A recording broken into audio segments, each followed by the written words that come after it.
বাড়িতে বসে বসে ভীষণ বোর হচ্ছিলাম, তাই ভাবলাম একাই একটু বেরিয়ে আসি। তাই রেডি হয়ে নিলাম চটপট আর বেরিয়ে পড়লাম সাইকেলটা নিয়ে। আজ বাইরে বেশ গরম।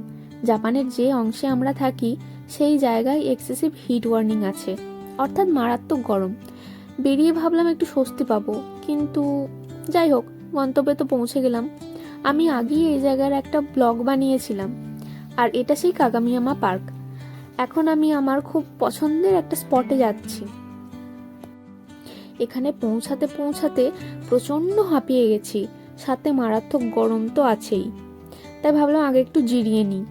আমি কিছুদিন আগে থেকেই এই টোট ব্যাগটায় আঁকিবুকি করছি। আজ ভাবলাম এখানে একটু নিরিবিলিতে বসেই এটা শেষ করি। কাজ আর বাকি নেই, ফিনিশিং টাচ দেওয়া একটু বাকি।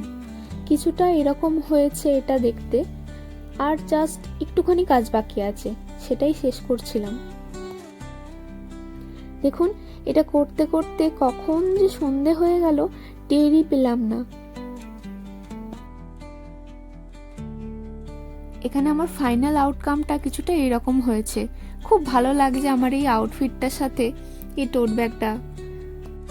যাই হোক, সন্ধে তো নেমে এসছে আর পার্কও প্রায় ফাঁকা হয়ে গেছে।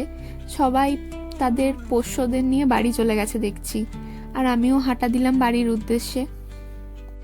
তবে আজকে এই পর্যন্তই। আপনাদের সাথে দেখা হবে অন্য কোনো একটা ব্লগে। বাই।